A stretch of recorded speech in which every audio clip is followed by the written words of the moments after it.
శ్రీమతి జయసుధ గారు, నా భార్య శ్రీమతి జయసుధ గారి పేరు మీద, అట్లాగే మేనేజర్ పేరు మీద A1 A2లుగా రాత్రి 9 గంటల ఆ టైంకి FIR నమోదు చేసి 11వ తారీఖున కోర్టుకు పంపించారు. అట్లాగే 10వ తారీఖున జాయింట్ కలెక్టర్ గారు, కృష్ణా జిల్లా జాయింట్ కలెక్టర్ గారు ఈ నోటీస్ మీద సంతకం పెట్టారు.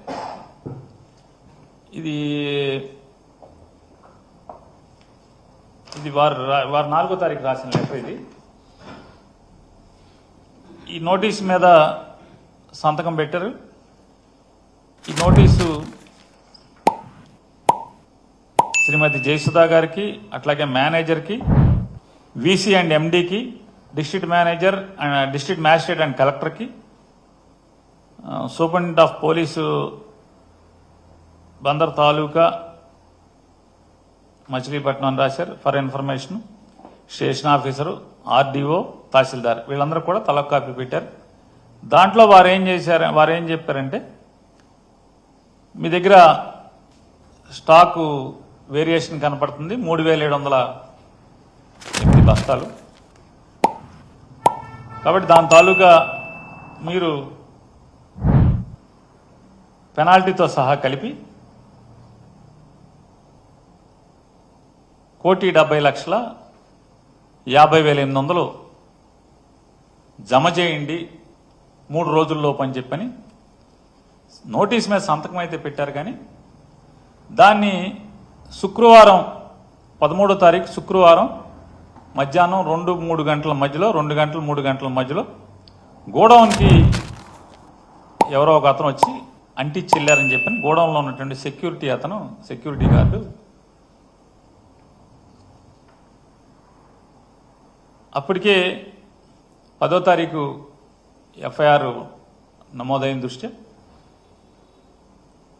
మా లీగల్ టీం ఇవన్నీ కూడా బాధ్యతలు తీసుకుని న్యాయ సహాయం కోసం వారందరూ కూడా, లేకపోతే ఇదంతా కూడా రికమెండేషన్లు ఇస్తూ తిరుగుతూ, వారికి ఎప్పుడైతే గోడౌన్ దగ్గర సమాచారం వస్తే వారి ప్లేడర్లు వెళ్ళి చూసి ఆ శ్రీమతి గారికి అప్పటికే అంటే ఆవిడ ఇంటిమేషన్ చేయటం, వెంటనే అంటే అనిపించింది, ప్లేడర్లు నాతో చెప్పింది, మేడం గారికి కూడా చెప్పామండి జయసుధ గారికి, ఉద్దేశపూర్వకంగా 10వ తారీఖు సంతకం పెట్టినప్పటికి కూడా 13వ తారీఖు శుక్రవారం మధ్యాహ్నం బ్యాంకు టైమింగ్స్ అంటే bank operation timings edge of the మూమెంట్లో నోటీస్ అతికిచ్చి, తెల్లారి శనివారం బ్యాంక్ హాలిడే, ఆదివారం బ్యాంక్ హాలిడే కాబట్టి దీన్ని ఏదో ఫెయిల్ చేయాలనేటువంటి ఉద్దేశంతో దానికోసం అంటించినట్టుగా కనపడుతుందండి అని చెప్తే, సరే ఎన్ని తిప్పలు పడ్డామా, ఎన్ని పిల్లి మొగ్గలు వేశారా నా భార్య అందరూ కలిసి కుటుంబ సభ్యులు,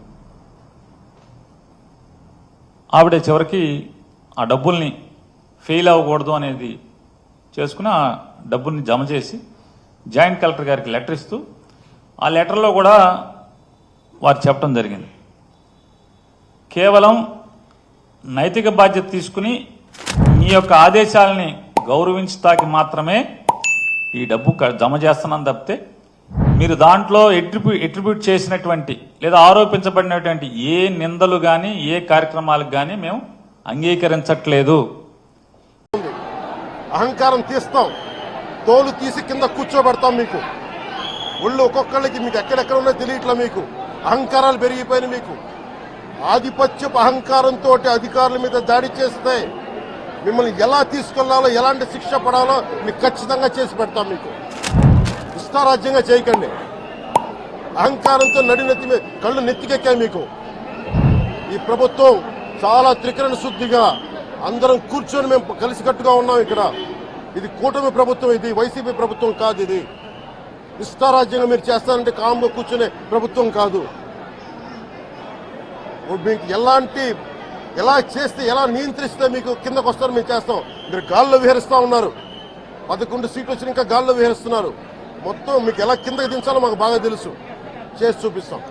ఇదే కాదు, ఈ సందర్భంగా ఏ నాయకులకైనా సరే అధికారుల మీద దాడి చేసినా అధికారులు విధులు నిర్వహిస్తుంటే అడ్డుకున్నా చాలా కఠినమైన చర్యలు ఉంటాయి. ఈరోజు నేను వచ్చి ఇక్కడ ఎందుకు వచ్చాను జవహర్ బాబు గారి దగ్గరికి అంటే ఆయన ఒక ఎస్సీ ఎస్టీ కులానికి సంబంధించిన వ్యక్తినో వీటి గురించి అని కాదు. ఎవరైనా సరే ఇర్రెస్పెక్ట్ ఆఫ్ కాస్ట్ ఆధిపత్య ధోరణితోటి కనుక దాడి చేసి విధుల నిర్వహణకు అడ్డం వస్తే ఇది ఉపేక్షించే ప్రభుత్వం కాదు. ఎస్పీ గారికి కూడా చాలా స్పష్టంగా చెప్పాం. వారికి ఎవరైతే తప్పించుకొని తిరిగారు ఇంకో 9 మంది వారిని కూడా పట్టుకోమని చెప్పాం. వారికి తగిన విధంగా కౌన్సిలింగ్ చేయాలి, అలాగే కఠినమైన శిక్షలు పడాలి.